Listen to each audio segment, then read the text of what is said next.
Behind every headline was a hand controlling the script, and LeBron had just found who it belonged to. If you believe every story deserves to be told truthfully, take a second to subscribe, because what you're about to hear was never meant to be public. The night hummed like a machine trying to remember its purpose. Inside his mansion's quiet office, LeBron sat alone, lit only by the blue glow of a monitor and the faint reflection of trophies gleaming behind him. The air felt too still, like it had been holding its breath for hours. He stared at the screen, a directory filled with names, timestamps, headlines, not game statistics, not film sessions. Something colder, a folder labeled Project Crown. He clicked once, half expecting nothing, but what unfolded wasn't a data set, it was a mirror turned inside out. Dozens of files scrolled before him, press drafts written months before events occurred, tweets that hadn't yet been posted, pre-scripted segments labeled post-game emotion, positive, public response, controlled conflict. Each document had one thing in common: his name. At first he laughed, the short, nervous kind you make when your mind tries to escape before the truth lands. But the deeper he scrolled, the quieter the room became. This wasn't PR. It was orchestration. Someone had been shaping not only what the world thought of him, but what he thought of himself. He leaned back in his chair, exhaling through his nose, heart slow but heavy. Every noise in the room, the air vent, the soft whir of the hard drive sounded amplified. He reached for his phone and saw a new message light up the screen. Unknown number, you were never supposed to see this. Then another line followed, before he could even react. There's a man behind every crown, yours included. The glow of the screen painted his face pale blue. He didn't reply. His thumb hovered above the keys,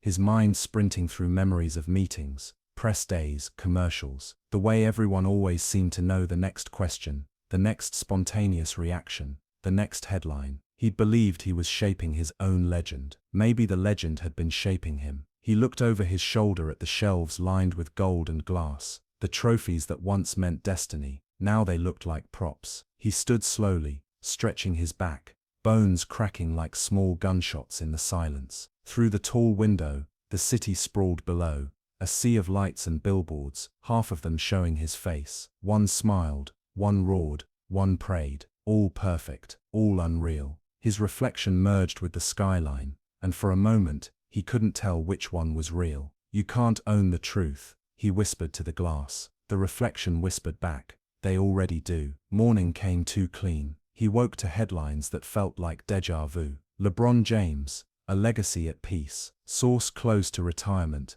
Announcement expected soon. He blinked. Peace. He'd given no interview, no comment, no signal. He called his manager. Tell me we didn't issue this. Which story? The one about me retiring. There was a pause, the kind filled with someone scrolling, realizing something's wrong. Bron. It came from the league's official media drop, authenticated and time-stamped. He felt something tighten in his chest. They made me retire before I said a word. He hung up, jaw set. The air around him felt heavier, like gravity was learning new tricks. He opened his laptop again, went back into the hidden files. This time he searched for exit strategy. There it was, a document labeled Crown Dissolution Timeline. Every milestone of his final season had been written months ago. The fadeaway game winner, the handshake with a rival, the speech at center court. Even his last words to the fans were pre-written, clean, digestible, safe. They'd already designed his goodbye. He whispered, "You wrote my ending."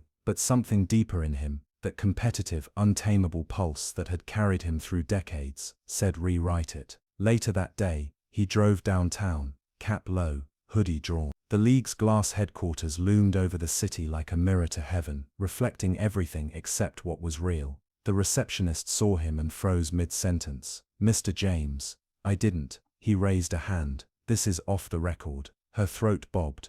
"They're upstairs." He took the elevator alone. The mirrored walls reflected him 12 times over. A man surrounded by his own doubles, each one asking which version of you are they running today. When the doors opened, the world went silent. He stepped into a corridor lined with screens. Every wall flickered with his image. Commercials, interviews, documentaries, digital avatars, rendered in perfect lighting. At the far end, a long table waited. 3 men in suits sat with their backs to the light. The one in the center smiled thinly. "Mr. James, we were expecting you." He crossed his arms. "That's strange. I didn't tell anyone I was coming." "You didn't need to," the man said, turning a monitor toward him. The feed showed live security footage of LeBron's car, arriving 10 minutes earlier. The man's smile didn't reach his eyes. "Everything's data, Mr. James, even rebellion." LeBron stayed standing. His voice came out calm but razor-edged. "You've been scripting me for years. You wrote my words, my wins, my endings. Why?" The man leaned back, fingers steepled. "Because control is safety. Chaos doesn't sell." "And what about truth?" LeBron asked. "Truth?" The man laughed quietly. "Truth doesn't trend." LeBron took a step forward. "You don't get to decide that anymore." The man's expression barely moved. "We already have. Look around you. Every story that exists about you passes through us. We decide what's remembered. We decide what's real." He pointed toward a massive wall of screens where LeBron's image repeated endlessly, celebrating, grieving, speaking, smiling. The man whispered, "There's 1,000 versions of you, and all of them perform better than the real one." LeBron's jaw tightened. "Then maybe it's time the real one speaks." He pulled out his phone, hit record, and aimed it squarely at the man. "Smile for the truth," he said. The man's smile faltered. "You won't leave this room with that recording." LeBron turned toward the elevator. "Watch me." Behind him, one of the guards moved. The elevator doors slid open. As he stepped in, he said without turning, "Every empire forgets one thing. The king always keeps receipts." The doors closed. Inside the elevator, the sound of his breathing filled the small space. He looked at the phone in his hand. The screen flashed once, uploading. He smiled faintly. When the elevator reached the lobby, he stepped out into daylight that felt sharper, cleaner. Somewhere above, the files began to move. The war had started, quietly, and for the first time in a long time, LeBron wasn't a player in the story. He was the author. The next 48 hours unfolded like a slow-motion implosion. On the surface, nothing had changed. The league buzzed with pre-season chatter. The networks played reruns of old finals, and social media scrolled by in its usual hypnotic rhythm. But underneath it all, in emails, in encrypted servers, in the cold hum of digital archives, something had cracked. LeBron could feel it. It wasn't paranoia. It was instinct. That sixth sense every veteran learns after years of reading defenses and silent glances. Somewhere inside the machinery, someone had realized that their system wasn't airtight anymore. He spent the next 2 days buried in data, hard drives, recovered audio files, thousands of pages of metadata. He had once memorized playbooks filled with hundreds of options, counters, rotations, screen angles. But this was a different kind of playbook. Each folder read like an operations manual for public emotion. One file, dated 2 years ago, was labeled Public Mood Matrix. It charted audience responses to his interviews, social posts, even family appearances, tracking not performance, but sentiment. Every smile had a metric, every tear, a trend line. He scrolled through endless notes: increase empathy factor during playoffs, reduce perceived arrogance coefficient post-loss, promote fatherhood narrative, Q3, Q4 season window. It was grotesque and brilliant, the way marketing and manipulation blended into one art form. For a moment, he almost admired it. The precision, the audacity. Then disgust took over. He thought of his kids watching those interviews, believing every word had been his. He thought of fans who'd cried with him, defended him, hated him, forgiven him, all while invisible hands adjusted the story like sound engineers tuning a mix. He whispered to himself, "They built an empire out of my voice, and never once let me speak." That night, rain drifted over Los Angeles like static, washing the streets clean, but leaving the air thick and metallic. He sat in the dark,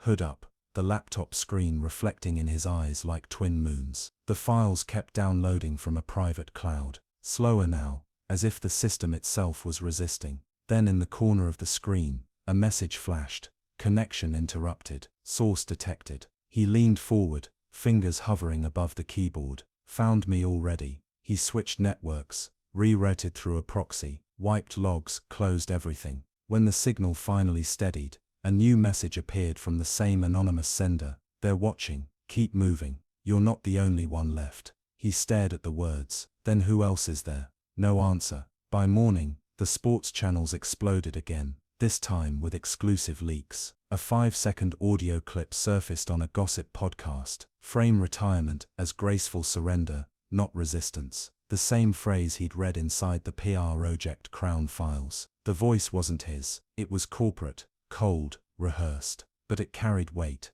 That single line detonated across the internet like a flare. #Crown files. #let him speak. Unedited king. The algorithms that once bent toward control now twisted into chaos. Every influencer became an analyst. Every fan became a detective. Every silence became proof. And through it all, LeBron said nothing. He met the old coach in a parking structure on the edge of downtown. It smelled like rain and concrete. The only light came from the glow of a single vending machine humming by the stairwell. "You look like you haven't slept," the coach said. LeBron smiled faintly. "Neither have they." He handed the coach a flash drive. "That's everything they never wanted seen." The coach turned it over carefully. "You sure you want to do this?" "I'm done asking permission." They leaned against the car hood, rain tapping the metal like a heartbeat. The coach said, "You know what happens when you show people too much truth? They call it a lie." LeBron replied. He rubbed his eyes, exhaustion creeping in around the edges. "They wrote me into a myth so perfect even I started believing it." Later that night, he sat alone in the practice gym. No cameras, no team, just the echo of a bouncing ball. He dribbled slow, methodical, like a meditation. The floor glistened faintly under the lights, each reflection a version of himself. One tired, one angry, one free. He whispered, "I'm not just playing for points anymore." The door creaked open. The coach stepped in again, holding his phone. "You're trending on every continent." LeBron smirked. "Then they're finally listening." "Listening, yeah," the coach said.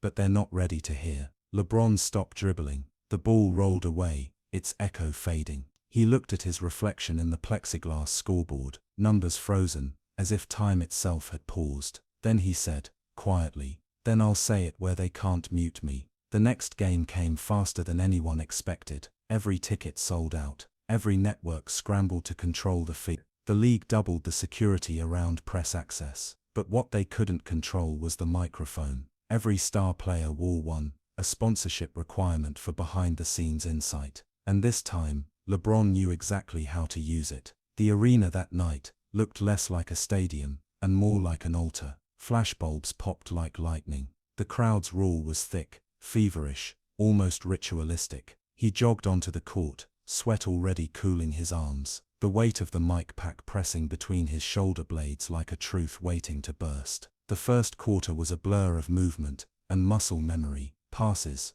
pivots, drives. Every noise felt exaggerated, the squeak of shoes, the whistle's sharp cry, the chant of thousands. Midway through the third, a timeout was called. The cameras zoomed in, hungry. Producers whispered into earpieces. LeBron leaned forward on his knees, breathing hard, then looked straight at his teammates and the mic. "You ever notice how they sell our emotions like products?" he said softly, voice carrying just enough to slip through the broadcast. "How they decide when we're humble, when we're angry, when we're done." Teammates exchanged puzzled glances, but he kept going. "They scripted my fall months ago, called it graceful. But the truth," he looked up directly into the nearest camera, "there's nothing graceful about control." The production booth froze. Technicians scrambled, too late. Millions were watching live. No edits, no filters, no safe distance. Within seconds, social feeds exploded. The league issued a technical disruption notice.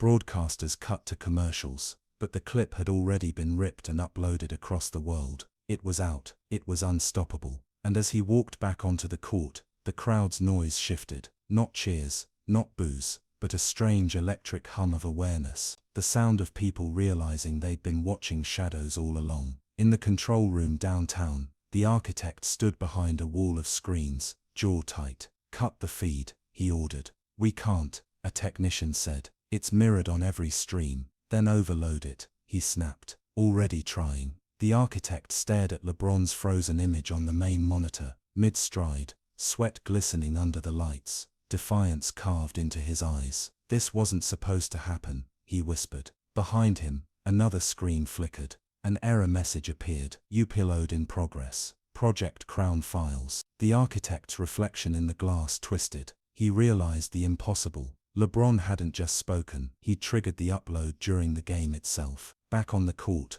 the game went on, but something in the air had changed. Every pass, every shot, every motion felt heavier, alive with meaning. He wasn't just playing basketball anymore. He was playing truth in real time. The buzzer sounded. The crowd roared. He stood at center court, looking up at the rafters, the noise washing over him like surf. For the first time in years, he smiled. Not for cameras, not for sponsors, just for himself. They wanted a king, he said under his breath. They forgot kings don't take orders. The clip reached 100 million views before midnight. A single minute of unfiltered sound had undone years of curated control. Every platform scrambled to contain it. But it was too late. The truth had already slipped past the firewalls, traveling like static through every device, every conversation, every living room where people had ever believed what the screen told them. And somewhere inside that chaos, the man they had all turned into a product, LeBron James, brand, icon, headline, was silent. Not hiding, just thinking. He sat in a dim hotel room, curtains drawn, a half-empty glass of water on the table beside him. The TV played his own words on loop, commentators speaking over them, cutting, reinterpreting, reframing. Every take was different. Every truth sounded like fiction, but none of it mattered anymore. Because the raw version was already out there, his voice, unedited, unfiltered, undeniably human. He stared at the flickering screen, until his reflection blended with the broadcast, until the two versions of himself, the real and the televised, seemed to fight for dominance in the same frame. He whispered, "Now you both exist." Down in the city, the streets pulsed with energy. Fans held up hand-drawn signs, "Truth doesn't need sponsors." Outside the arena, someone projected his quote onto a skyscraper. "There's nothing graceful about control." He saw the video on his phone and smiled faintly. They finally listened. Then the phone rang.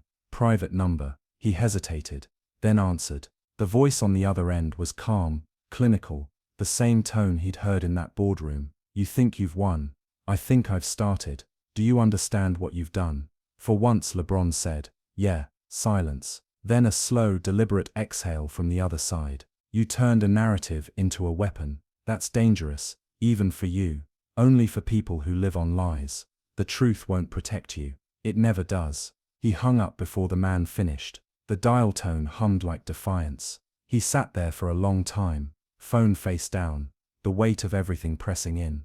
The fame, the fight, the decades of pretending that the story mattered more than the soul behind it. He took a deep breath. For the first time, it didn't feel heavy. 2 nights later, the architect went live on television. Suit perfect. Tone rehearsed. The broadcast opened with the words, "The recent leaks and fabrications attributed to LeBron James are part of a coordinated misinformation campaign." But before he could finish, every screen in the building glitched, a white flash, then static. When the picture returned, it wasn't the architect anymore. It was the truth. Raw footage, shaky, uncut, from the boardroom. The very meeting where the system had planned LeBron's retirement narrative. "Public perception remains malleable," a voice said. "We'll phase him out slowly, control the nostalgia before he controls the narrative." The crowd gasped. Every network tried to pull the feed, but it had already been mirrored to thousands of servers, streamed by anonymous accounts,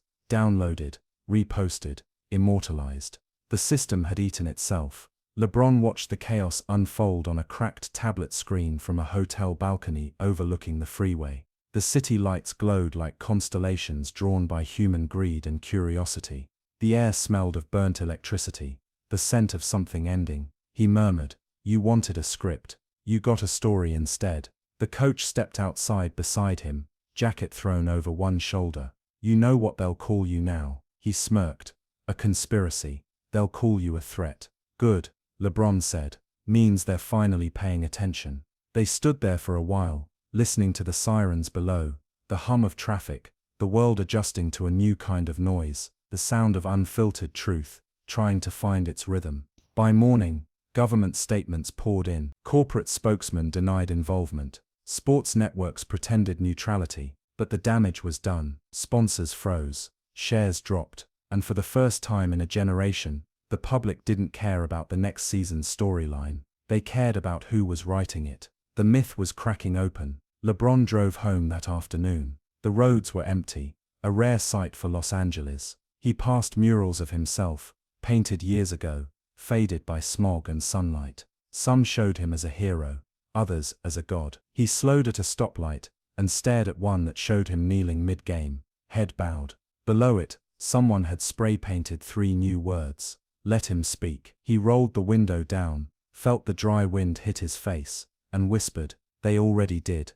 That evening, he returned to his home gym. The lights flickered on slowly, one row at a time. The familiar echo of the hardwood under his shoes filled the space, clean and rhythmic. He picked up a ball from the rack and spun it once, feeling its texture, the grip, the wear, the weight.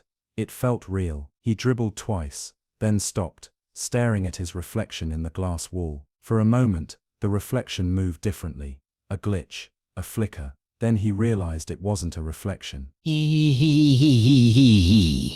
It was a memory. Him years ago, rehearsing a press line in front of cameras, smiling on cue. He blinked, and the image was gone. Whispered, "Never again." Then he started shooting. Slow, methodical. Each swish echoed like a heartbeat sinking back into rhythm. Between shots his thoughts flowed like a monologue, only he could hear. They built stories to sell peace. But peace without choice is just prison. They called me an icon. Icons don't bleed, but I do. Maybe the only way to save the game is to break it. The ball bounced away. He let it roll into the dark. At 3 a.m., his phone buzzed one last time. No number, just the crown emoji. Then a message, "You're free now." But freedom has no script. Smiled. That's the point. He turned off the phone, left it on the floor, and walked out into the night barefoot. The sky above the city was overcast, but one star still shone faintly through the haze. Small, stubborn, honest. He looked up at it, and whispered, "They wrote a king. I became a man." And somewhere deep inside that silence, the world for the first time listened. The morning after the leak, the world didn't wake up. It rebooted. Every news cycle, every feed, every network stuttered between panic and paralysis. The same systems that once engineered emotion were now drowning in it. And at the center of it all, one question echoed louder than any headline. If LeBron wasn't controlling his story, who was controlling ours? It spread from living rooms to press rooms, to classrooms, from sport to politics, to music. Everyone, everywhere, was suddenly aware of the invisible hand shaping the narratives they consumed, and they wanted to see who it belonged to.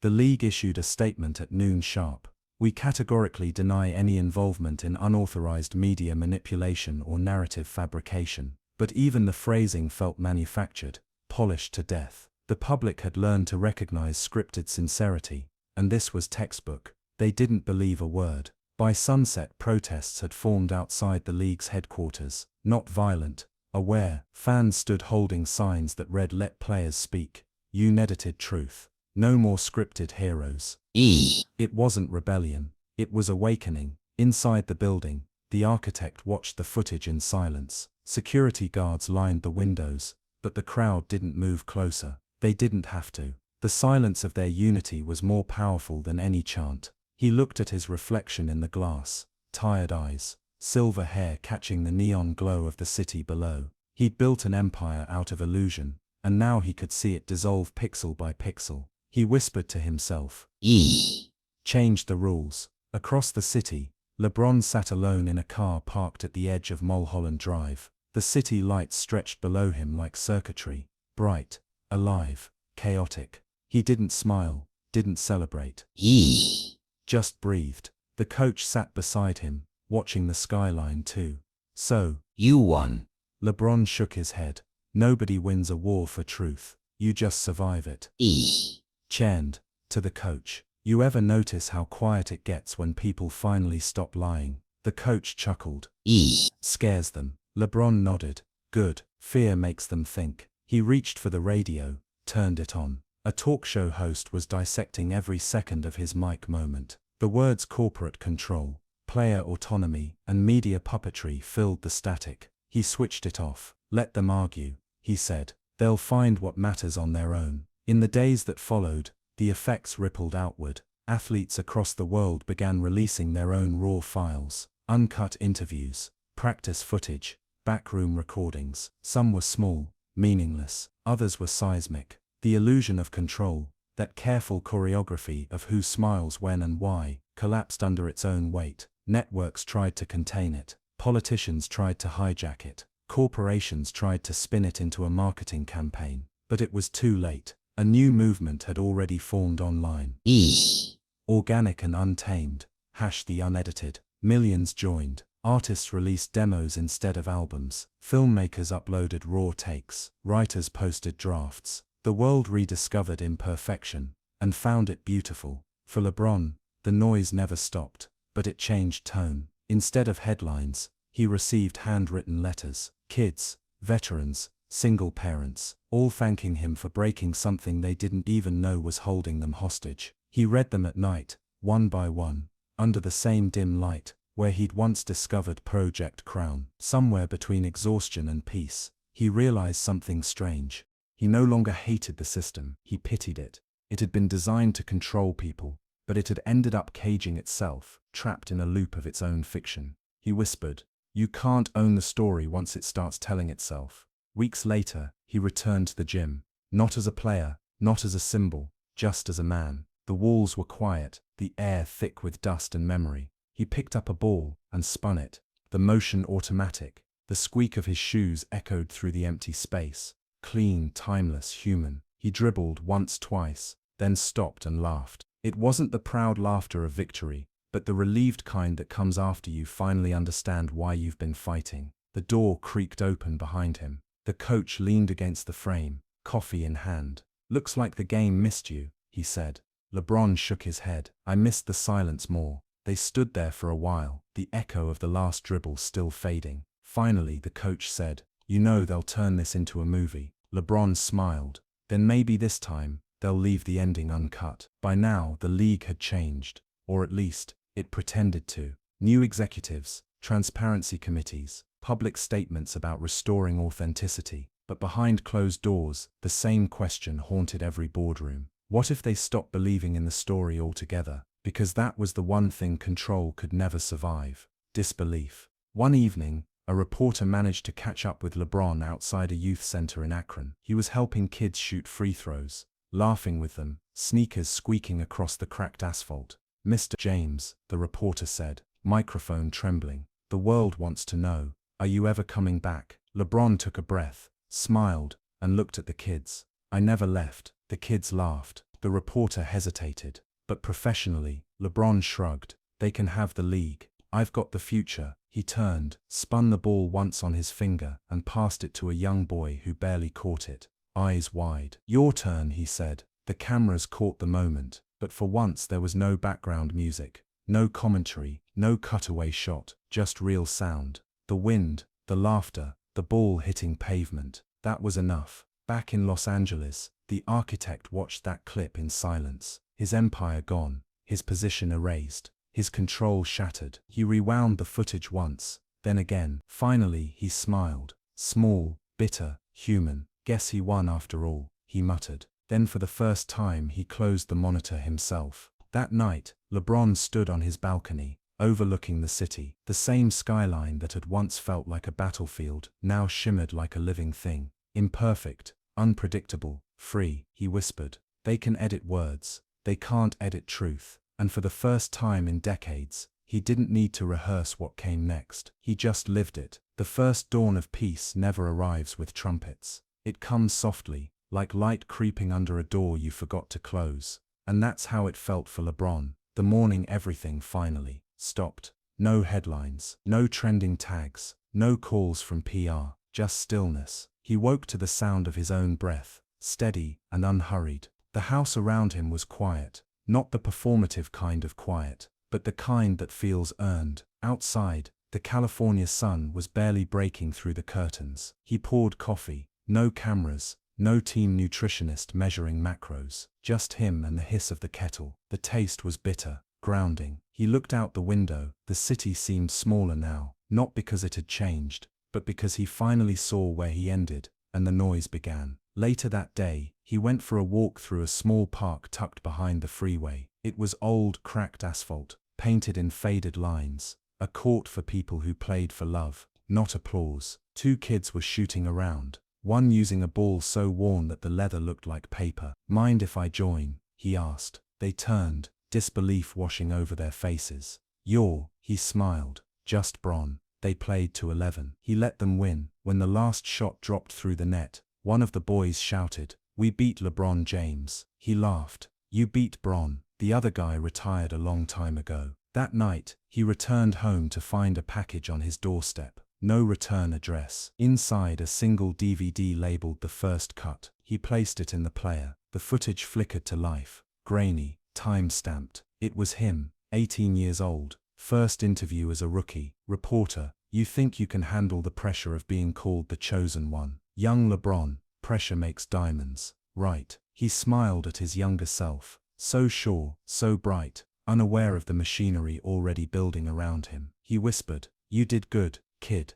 Then he paused the video and let the silence stretch. For the first time, he didn't feel like he owed that kid an explanation. He didn't owe anyone one. The next morning, he drove back to Akron, not the city, home. The streets still carried traces of the boy who had dribbled a ball until his palms blistered. He parked outside his old school gym and stepped inside. The air was stale, the wood creaking under his steps. In the far corner, a janitor looked up, startled. "Mr. James." LeBron smiled. "Just visiting the beginning." He walked to the center of the court and looked up at the ceiling, paint peeling, lights buzzing faintly. He closed his eyes. For a moment, the years folded into each other. The noise, the fame, the manipulation, the war, the silence. It all led back here, to this echo, this floor, this heartbeat. He whispered, "It was never about control. It was about belonging." Outside, the sky turned gold with late afternoon light. A group of teenagers recognized him and ran up,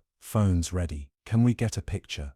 "Of course," he said. They lined up, awkward and excited. "Right before the flash," he said. "Just one thing, no filters." They laughed. The picture came out crooked, grainy, real. He loved it. Over the following weeks, invitations poured in. Talk shows, documentaries, think pieces. He turned them all down. Instead, he launched something smaller, a mentorship program called Unedited. Its motto: "Own your story before they do." It wasn't a brand, no sponsors, no merchandise, just a message, one passed from player to kid, from kid to friend, until it became movement. Videos started appearing online, local athletes sharing raw footage of missed shots and bad games, musicians uploading imperfect takes, painters showing sketches instead of finished canvases. It was chaos. It was beautiful. It was real. One afternoon, sitting in his office, LeBron received an envelope. Inside, a handwritten note.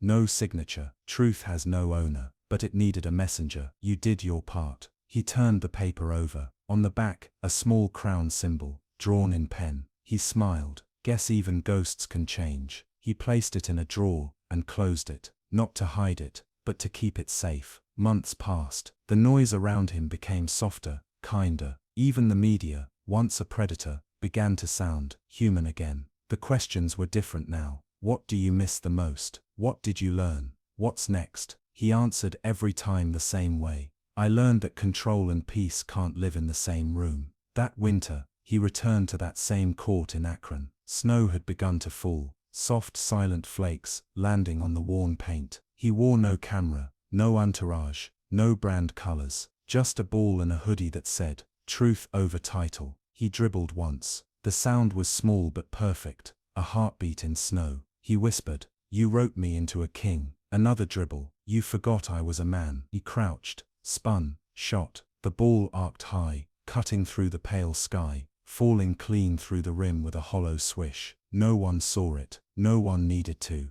Because some moments, the best ones, aren't made to be shared. Weeks later, a new billboard appeared downtown. No logo, no sponsors, just a single line written in white text against a black background. "Truth doesn't need a filter." L. James, the same night, the architect, retired, invisible, forgotten, stood beneath it, watching the glow fade into the sky. He smiled. Guess he learned to edit better than we did. Back home, LeBron sat on his balcony, the city stretching out below. He looked at his hands, the same ones that had held trophies, microphones, and now, nothing at all. It felt right. Freedom wasn't something you held, it was something you let go of. He whispered into the wind, "They can have the crown. I'll keep the truth." And the night, quiet, vast, unedited, carried it away.